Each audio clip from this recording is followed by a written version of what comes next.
Hello everyone and welcome to part 3 of our deep dive retrospective look at the best fights in Bleach's Arrancar arc. Now, this being the longest storyline in Bleach, we decided to split the arc up into 3 sub-arcs and then look at the top 10 fights in each of those segments before bringing it all together for one ultimate top 10 list of Arrancar arc battles. Firstly, we looked at the Arrancar invasion, then the Hueco Mundo sub-arc, and we're finally here now at the fake Karakura Town section of the story. However, despite this being called the fake Karakura Town video, in actuality we are going to be looking at the final third of the Arrancar arc in its entirety from volume 37 right the way to the end at volume 48, meaning this video will also encompass fights and scenes from parts of the story like Deicide and the final few skirmishes in Hueco Mundo. As before, this is just my opinion, so let me know in the comments below what you think your favourite fights are from this section of the Arrancar arc. For me, this was definitely the hardest list to make, as I think it's got probably the best fights in the Arrancar arc by far, for the most part anyway, definitely some of the most interesting at least. But I'd love to know your list in the comments below as always. And before we get started, if you haven't subscribed to my channel yet and you are a Bleach fan, make sure to hit that button now, as you are in the perfect place for Bleach content like this every single week. Give the video a thumbs up because it really does help with exposure on YouTube and helps get the video out to as many people as possible. And I really would appreciate it if you shared it with people who you know love Bleach as well. And of course, if you want to support me that little bit more, you can go the extra step by visiting my Patreon and helping me out over there. A huge thank you goes out to everyone that has already done that. I really do appreciate the support and it helps me bring these videos to you guys. And one final thing, a massive thank you for all the happy birthday messages you guys left me on the recent community post. I really do appreciate that. That was honestly really nice, so thank you. Alright, so without further ado, let's tackle the top 10 list of Arrancar arc fights from the fake Karakura Town section of the story. And so coming in at number 10, we have the Gote 13 versus Aion. Now, I've done a whole video on Aion, what makes him so effective and so terrifying, and just the way Kubo uses this character to really upend many of the conventions we had come to expect. It's absolutely no coincidence that the fight with Aion comes just after a pretty formulaic string of Fraction battles, and Aion himself is nothing to be sniffed at. In fact, he takes out a number of vice captains like they were absolutely nothing, dealing Matsumoto still one of the most fatal looking injuries we've ever seen in the series, wiping out Hinomori, beating Hisagi, and only finally being brought down by the intervention of the captain commander himself, Yamamoto. It's a really great string of chapters. Like I said, it comes after a fairly formulaic set of fights, and it really helps bring that whole Frazione saga to an exciting and unpredictable close. Aion himself, he's not the most interesting creature, though I do like how Kubo built on his design with every different iteration, revealing he has a massive mouth, revealing his little skull is actually his nose, he has huge eyes, and this thing is just eldritch body horror at its finest, something Kubo absolutely loves to experiment with every now and then, and I think this deserves its position on here for just how much it upended those early Fraction fights where things were looking a little bit dry. This fight came in and it really did shake things up considerably. However, speaking of Fraction fights, coming in at number 9 is Hisagi versus Findor.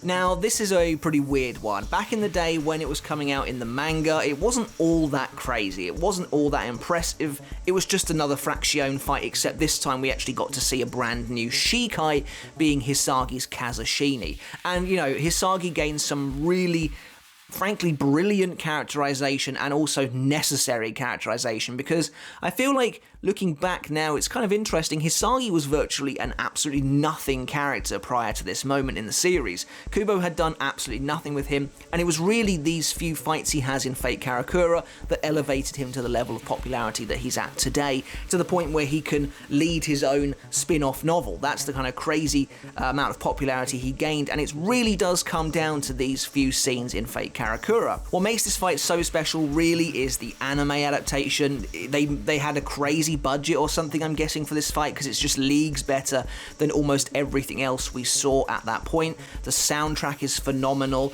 and Hisagi himself, like I said, gets some amazing characterization about how he fears his sword. If you don't fear your own weapon, you don't have a right to use it. I quite like Findor as a character. None of the Fraction are that interesting at the end of the day, but I do like his gimmick where he can shatter parts of his mask to supposedly become stronger. But the best part about that is his own hubris towards the end of the fight, when he thinks that he's the level of a captain, but Hisagi cuts him down immediately, saying, "Captain, you were never close." And I love that. I think that's just so, the whole thing is so badass, but there's more to this fight than just pure badassery. Like I said, Hisagi becomes a fully fledged three-dimensional character in this battle, and I think that's phenomenal. Add on top of that the incredible anime version of this fight, and you have a real winner for showing off a secondary character.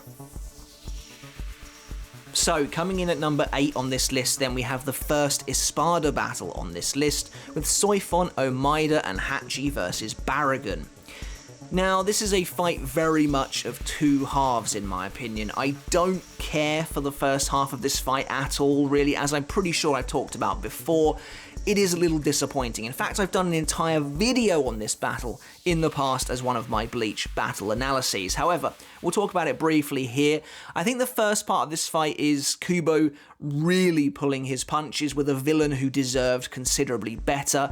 Baragon has an incredible design, easily one of the best Espada Resurrections out there. His ability Respirar is just so dangerous, and like I remember reading it back in the day and just being blown away as it rotted Soifon's hands to nothing, and I was like, Soifon's supposed to be so fast, this is terrifying. And then the battle just gets neutered after that. It just gets totally neutered. It peaks almost immediately. I do like Soifon using Bankai, and you do still get that chills moment when you see that she strapped herself to the building using the steel sash, and then she uses Bankai against Baragon. But when you actually take the time to go back and look at this fight, basically nothing happens. It's almost a chapter and a half of just Omaida running around like a headless chicken while Baragon messes around with him.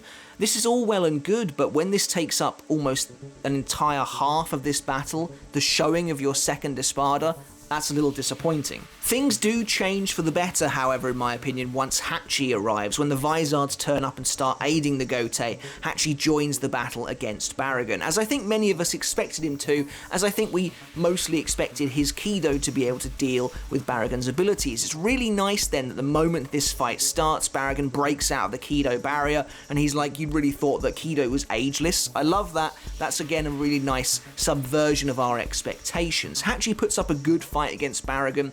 In my opinion, Soifon's personality has always grated on me in this fight. I don't like that she has to strike a deal with Hachi before she's willing to actually fight with him.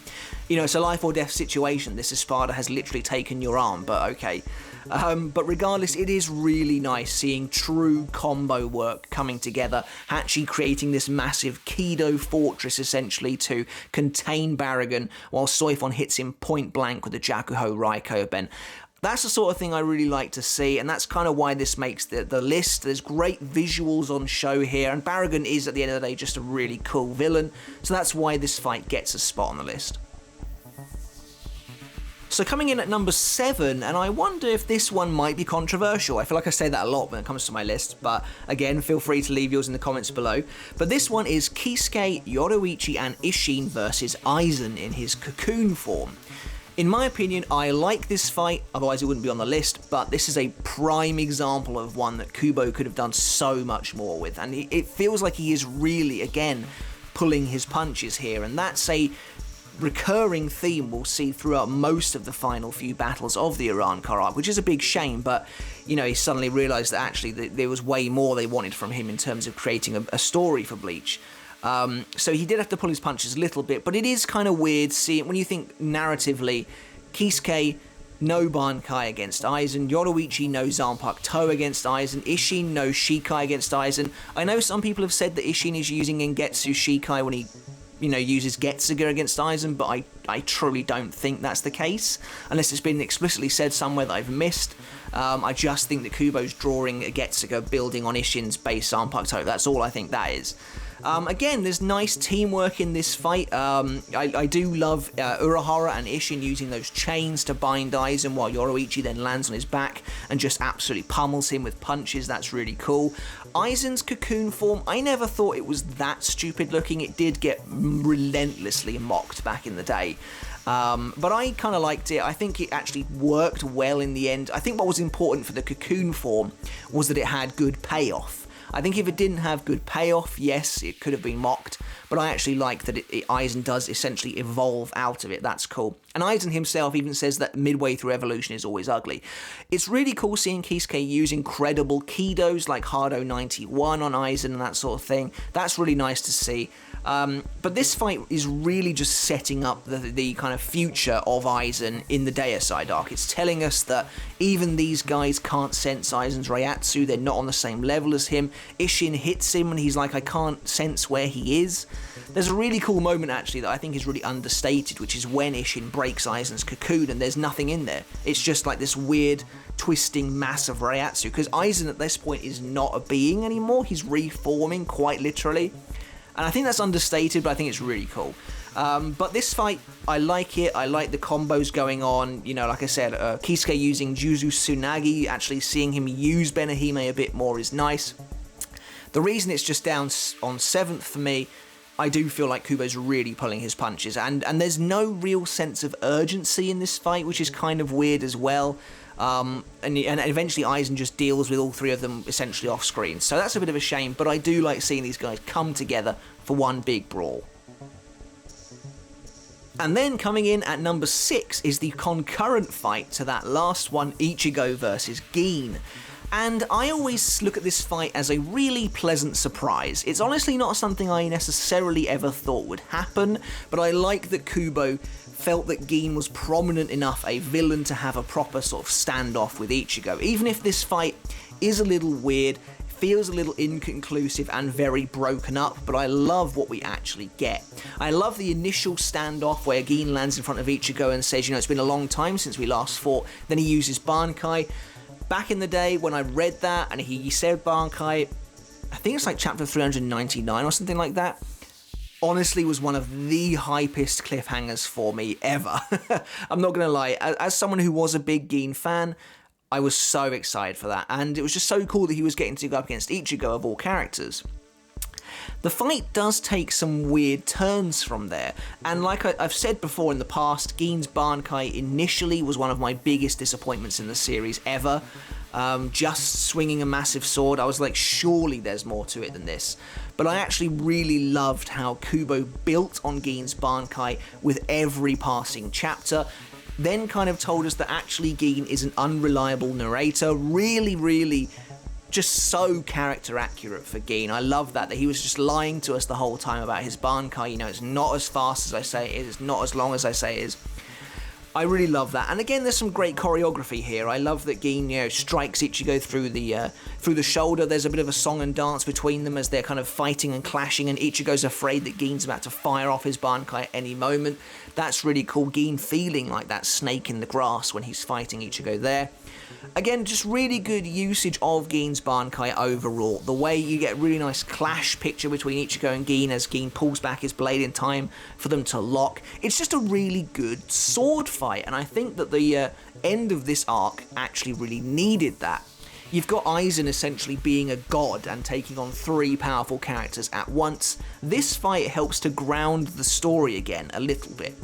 But obviously the coolest thing about this fight is that Gin, is essentially testing Ichigo. He's seeing where Ichigo is mentally and if Ichigo's able to take down Aizen, should Gin fail.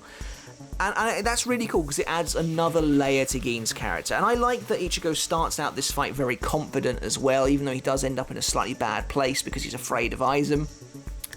This fight lays a lot of necessary groundwork for that final battle. Without this fight, I just don't think it would have anywhere near the impact that it does. This is all part of Gin's big sacrifice play, and I really appreciate that, and I really like the fight. it's just got so many layers to it. Breaking into the top 5 of our Fate Karakura Town final third of the Arrancar Arc list, we have Kyoraku and Ukitake versus Stark. And again, this is another fight where it really feels like Kubo is pulling his punches big time, but that doesn't stop it from being a super enjoyable display of real power and skill, in my opinion. Now, maybe I'm a little biased because Kyoraku is my favourite captain, Aizen not included, and Stark is definitely up there as one of my favourite Espada. However, I do wish that Kubo had actually done a little bit more with both of these characters in this instance. There's an appropriate amount of hype built up for this battle. I think Kubo knew that people were excited for this, Stark being the Primera Espada, Kyoraku being one of the most experienced and hyped captains at this point. Bear in mind, up until now, we had never really seen Kyoraku do anything, which is weird to think now. But this fight is a little slower to get going than the Harabel and Barragan fights, and Kubo teases it out quite a bit.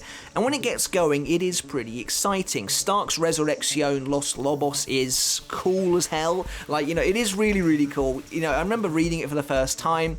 It didn't initially, blow me away like Barragan's did. When I turned the page and saw Barragan, I was like, that is amazing. When I turned the page and saw Stark, I was like, that's cool. And then I took another look and I was like, he has guns. That's really cool. So obviously Stark takes on this lone Wild West gunslinger look, which is great, the whole lone wolf thing. Kyoraku then activates Katenkyo Kotsu, and you really get to see it used properly for the first time. Taka Oni, Busho Goma, Kage Oni, all these cool abilities coming out, and then he starts working in tandem with Ukitake. Ukitake draining Stark's rapid-fire Seros, firing them back at him. Stark using his intellect to almost instantly work out how Sogyo no Kotowari works. It is a big shame that Ukitake was robbed of this fight almost immediately. I still don't feel like it was necessary to do that. But regardless, the fight is still really entertaining, and in my opinion, this fight continues later on when Stark and Shunsui face off once more, one final time. So it's a little bit different to the Hachi fight. Hachi joins an already ongoing battle. Love and Rose take over a fight that's kind of sort of ended. Kyoraku's crashed down on the floor somewhere, but he eventually rejoins after it looks like Love and Rose are about to lose. I do kind of consider the Love and Rose fight separate. That's not a bad battle either, to be fair. But this is the final one-on-one duel between Kyoraku and Stark, and I know a lot of people are somewhat iffy on this because Kyoraku is so underhanded, stabbing Stark in the back when he has no idea he's there. But again, this is similar to the Hisagi fight for me in that it adds necessary layers of deepening characterization to Kyoraku, and again, I feel like this fight is responsible for a lot of Kyoraku's popularity moving forwards in the series. In my opinion, the Thousand Year Blood War arc does loads for Kyoraku, more than loads of characters. But this fight really starts the ball rolling. Great seeing him use moves, again, like Kage Oni, like Iro Oni, which is just a really cool move. We get flashes of Stark's past. Overall, it's just a really good fight. My major downsides to this particular battle would be, again, no real feeling of urgency, especially to the earlier sections. And it's a real shame that Kubo, part of Stark's characterization was that he really wanted to see a Bankai, and it's just weird that he never did. Being the Primera Espada, I really appreciate that he goes up against 4 Captain Shikai. I would love to have had him fight a Bankai. He could have easily fought Love's Bankai, or in my opinion, more fittingly, Ukitake's Bankai. But it would never be, unfortunately. But this fight makes the top 5 on my list. Alright, coming in at number 4, and we have the final battle of the Arrancar Arc, Ichigo versus Aizen. And it kind of pains me to put this at 4 because I just almost wish it had been higher, but I still really like this fight, and I like what this fight represents. So Aizen is transcending, he has become a godlike being. Gin has tried to kill him and betray him, and Aizen has finished him off. And now, as Matsumoto lies sobbing over Gin's body, Aizen is walking towards them, ready to kill everyone there. Ichigo's friends are bowing on the ground because of Aizen's Reiatsu. Ichigo arrives, and to this day, it's probably still the hypest Ichigo moment, for me at least anyway. I think Dangai Ichigo holds a special place in everybody's hearts. He just looks so cool. It's one of Kubo's finest designs in my opinion. It's not crazy, it's not over-designed, it just looks really nice. It's basically Ichigo with really long hair. He looks a bit older, he looks a bit taller, he has a chain wrapped around his arm, his sword is almost like fused with his hand, and that's it. And it works wonders because the moment you see him, you're like, this guy's on another level. And, it's immensely cathartic. It's immensely satisfying. Ichigo grabbing Aizen by the face to just shut him up and then throwing him outside of Karakura town. Everybody loved that. I'm a huge Aizen fan. I freaking love that. That's a real catharsis moment. And I think this whole fight is designed to be that way. Ichigo does spar a little bit with Aizen previously, just before Ishin arrives on the scene, but it's too separate from this to be considered the same fight, in my opinion. This is the singular showdown. The big issue is too short. That's my major problem with it. It is way too short. I think it lasts 3.5 chapters or something like that, which for the big finale is disappointing. Now, don't get me wrong, Kubo does Aizen justice anyway. I think Aizen fights for freaking ages before this. And that's fine. It's just, I think for the big final battle, I would have preferred something a little more even that lasts for a couple of chapters longer. But what we got is iconic, undeniably iconic. The final Getsuga Tensho, Mugetsu, seeing the flashes inside Ichigo's inner world, saying goodbye to Tensa Zangetsu, all that sort of thing brings so many memories back for me, both in the manga and the anime. Both adaptations of this moment are really, really good. That final Getsuga Tensho that just cuts Aizen in two, robs him of all of his powers, and it's just really, really cool. And I think it's awesome seeing this fight take place. I love the initial clash between Ichigo and Butterflies, when they lock swords, they blow up mountains and stuff. It is like Dragon Ball Z level craziness. Definitely one of the absolute peaks of power in the series, if not the highest peak of power. I know a lot of people say that the final version of Ichigo is up there as well, and clearly he is because he kills the god version of Yhwach, but to me this has always felt like the peak of power in Bleach. Like Mugetsu is just like this world-ending ability that just coats the world in black, and I love it. The visuals are off the charts. The only downside for me really is it's too short and it's too one-sided, but everything else I absolutely love. And I know people kind of like to come in and make fun of this fight a little bit because Kisuke does kind of come in and just win the whole thing after Ichigo has done most of the work, but I think that to think like that would be to take away from the amount of effort Ichigo has put in here and just how much damage he has actually laid upon Aizen, who basically is immortal at this point anyway. So yeah, I really do like this fight, and I think it will just forever be one of those benchmark moments that everyone remembers. Okay, we're entering the top 3 now for our top 10 list of Arrancar Arc fights in the Fate Karakura / final third of the Arrancar Arc. I hope you're enjoying the video so far. Don't forget to give it a thumbs up if you are. I would really, really appreciate the support. But number 3 on the list, we have a personal favourite of mine, obviously, otherwise it wouldn't be number 3. But that is Hisagi and Komamura versus Tosen. And this is just a really emotional battle, in my opinion, written fantastically. Up until this point, obviously, Hisagi and Komamura both had real relationships with Kaname Tosen, who reveals that actually he's been working for Aizen the entire time. He sees the Soul Society as a morally bankrupt and unjust system that allowed his friend to die, while their murderer got away scot-free. Can't fear your own world, filling in some of those holes nicely. But it's cool because Aizen obviously comes to Tosen with this idea of, you're disillusioned, I'm disillusioned, I don't like the monarchy that's behind everything, we can work together.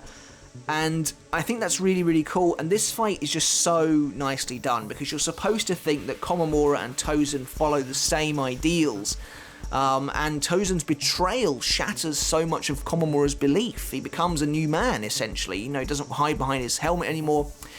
I was so always excited for this. Tosen's never been my favourite character, I'm not going to pretend he is, but I do like Komamura a lot.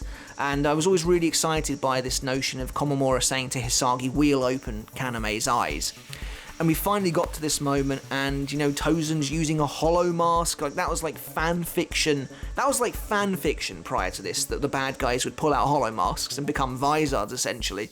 Tozen's hollow mask is okay. It looks a little bit weird. It looks a little bit bland, but I do like how it transforms as the fight goes on, and Tozen becomes more manic, more maniacal, and falls further into darkness. It is cool seeing him fighting Hisagi. He's just ruthlessly attacking Hisagi and stabs him through the gut, and Hisagi's like, you know, what are you afraid of? You know, what are you afraid of? You taught me that you have to fear your sword in order to be allowed to wield it, but you have no fear anymore. You've become this monstrous being. And Tozen's like, I am afraid. You know, I'm afraid of dying like one of you, like a Shinigami. And then Komamura activates Bankai. Great visuals again all round. That shot of Tozen turning around and watching as Komamura's Bankai rises is just phenomenal in my opinion. There's a lot of just great looking stuff in this fight, but obviously predominantly this is a fight about emotions, a fight about ideology, and that's what makes it really stand out to me. Tozen's resurrection is a point of contention, I feel like, for people, as is for the end of this fight in general, but I have no problems with any of it. Personally, I don't. Tozen having a resurrection is interesting. It's weird. It's a little bit weird. I find it hard to believe, to some degree, that he would go that far, because that is, you know, that's like pure corruption in the eyes of the Shinigami, at least anyway. You know, there's just almost every sentence in this fight is a really nice, like, ideological question.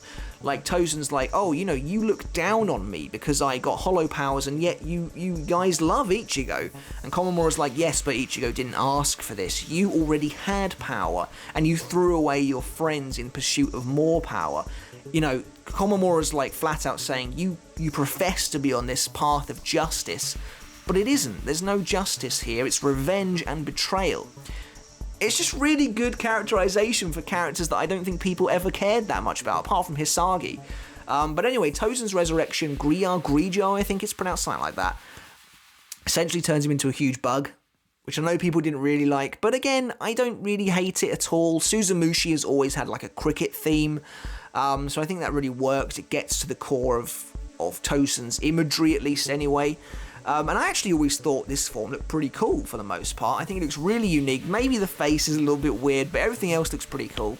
Again, it ends quite quickly, which I think is a bit of a shame, but I also think the way it ends, I've got no problem with it whatsoever. It's obviously all about the imagery. Hisagi lands on top of Tozen, stabs him in the freaking head, and then uses Kazushini to send a scythe out of his mouth, which is like really gory, drawn really well. But I love that because Tozen can see in this form, and yet he's blind to Hisagi's attack because he's become someone that he isn't. That works for me. It works on every level. And the final moments between them where they almost like forgive each other, and Tozen like starts crying because of Komamura's speech, and he tries to feel Hisagi's face, and then he just blows up because of like soul suicide. It's a really good fight in my opinion, and it kind of comes and goes. It's like sandwiched between the Espada battles and then Ichigo arriving, so I kind of feel like it gets overlooked a bit, but I really like it nonetheless.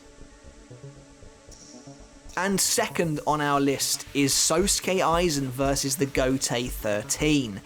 And this is, you know, this is probably my bias talking, but I do love this fight. And there's not really anything else like it in Bleach.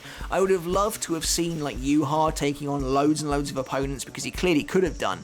But Kubo does a great job here of just showing us why we should be afraid of Aizen, how powerful he actually is when he takes on basically the entire of the Gotei 13's upper echelon of fighters. Now, there's something to be said here about this. I want to address this before we actually talk about the fight. Is it bad writing that Aizen is left to deal with every single hero? Possibly, because it just goes to show how ineffective the Espada actually were. However, actually seeing this in action is undeniably really cool. You get great character moments all around, Tengu Maru and Tenken coming together and clashing on Aizen. And then, as an Aizen fan, this is peak Aizen glory, when he says to Komamura things like, no, I think power, you and I have completely different definitions of that word.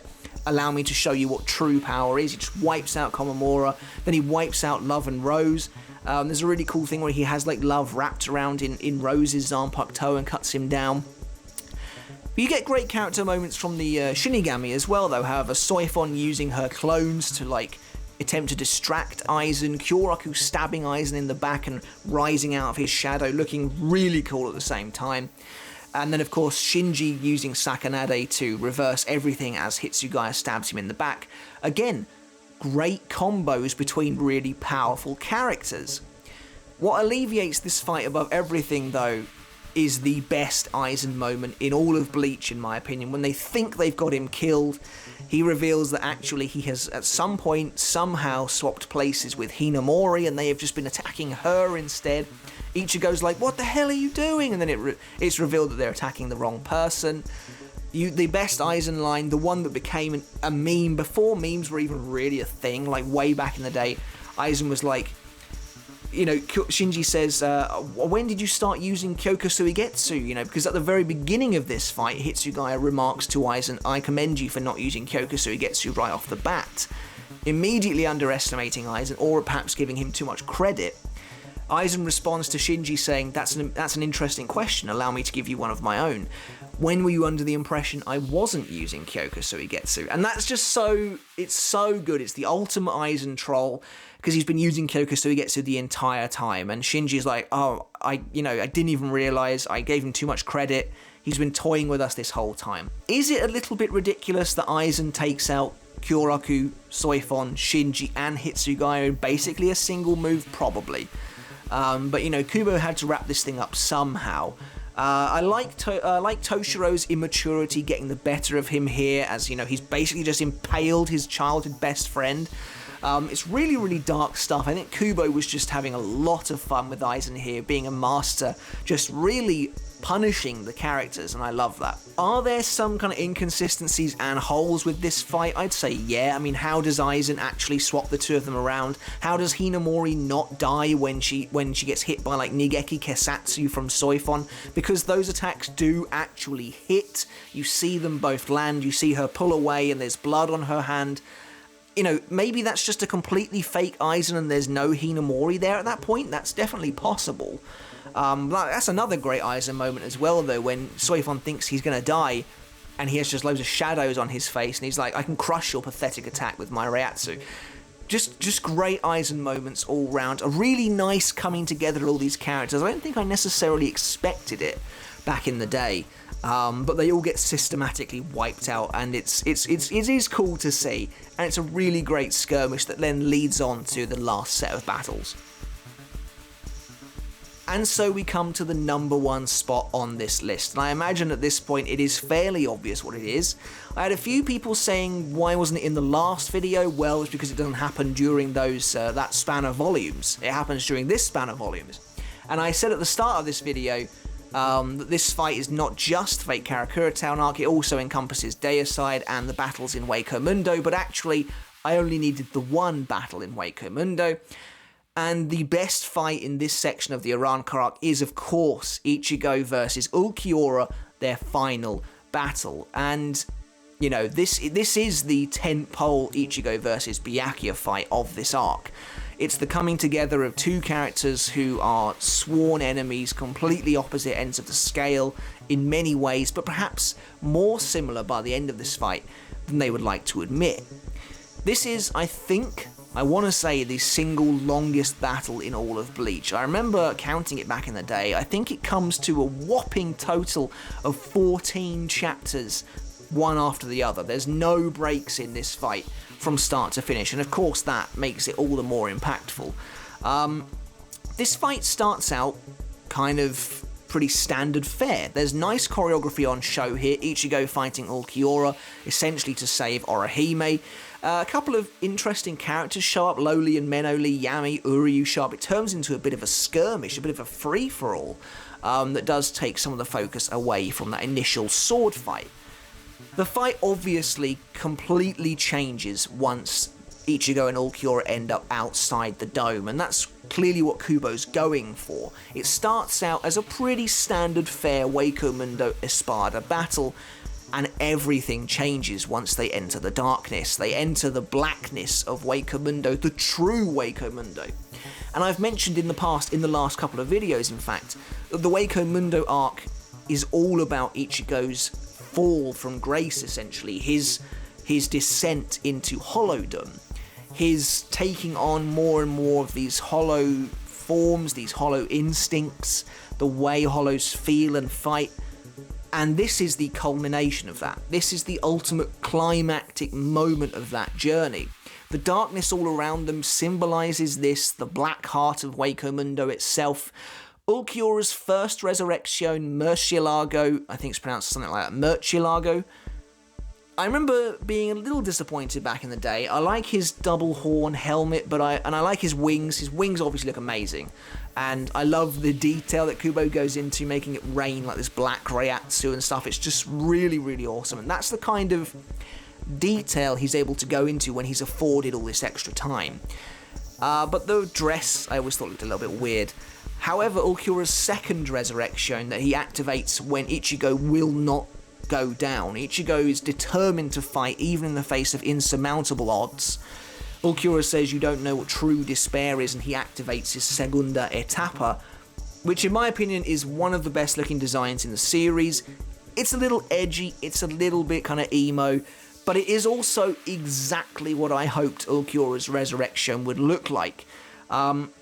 And this quickly goes south. It is like no other fight in the series, and it is so dark for the hero. Again, I've done a video discussing what goes on at the top of the dome, Ichigo's life and death situation, and the dome fight is something that will stay with our heroes for the rest of the series, and that is something I really, really appreciate. This is an intimate fight between demons. This is an intimate battle that only involves a few characters: Ichigo, Ulquiorra, Orihime, and Uryu. And they will carry this fight with them for the rest of their lives. And it's really great seeing something have real rippling ramifications in Bleach. You know, that doesn't happen all that often.